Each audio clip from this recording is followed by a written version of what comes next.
هلو گایز، من با یه ویدیو جذاب دیگه.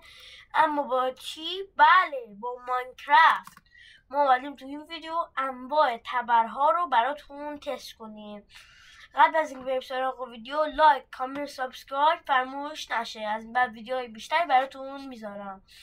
خب ببینیم که کدوم یکی میتونه بیشتر از همه در ثانیه کمتری 7 تا پلنگ رو ماین کنه. میذاریم رو حالت سروایوال. اول میریم روی تبر چوبی و 3 2 1.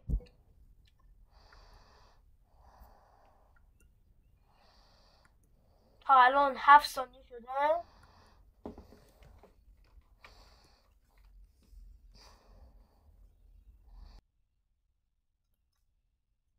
خب دوستان، من ثانیه گرفتم، حدودا شد 15 ثانیه.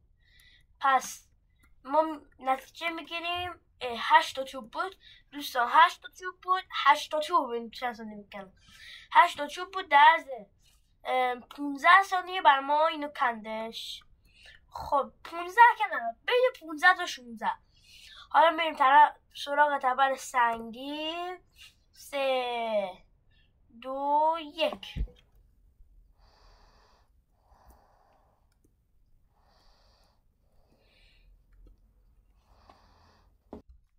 خب دوستان، توی 9 ثانیه و نیم این تبر سنگی کندش.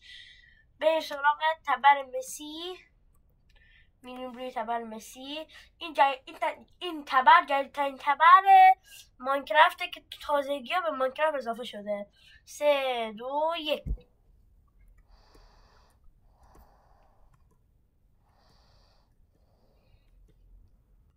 خب دوستان، توی 8 ثانیه کندش. تبر مسی 8 ثانیه. میریم تبر آیرونی که خیلی تعریف میکنم. ببینیم چجوریه.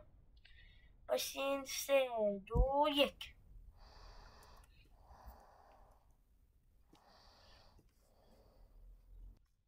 خب تبر آیرونی تو 6 دقیقه و نیم اینا رو کند. واو، خیلی زیاده نسبت به.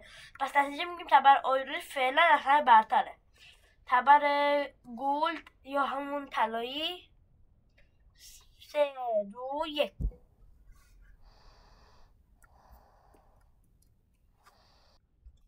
خب توی 5 ثانیه کند، باورم نمیشه. 5 ثانیه. میریم رو تبر دایمندی.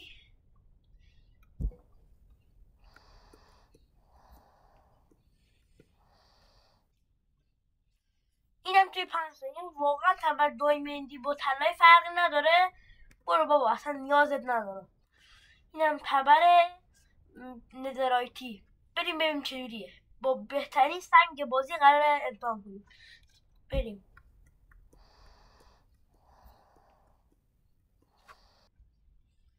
خب دوستان، این تو در عرض 5 ثانیه کرد.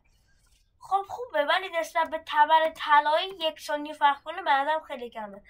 من همون تبر طلایی رو بیشتر از همتون دوست دارم. برای ویدیوهای دیگه چالش های ماینکرافتی حتما بگین چی کار کنم توی کامنت ها. و تا ویدیو بعدی، فعلا بای بای.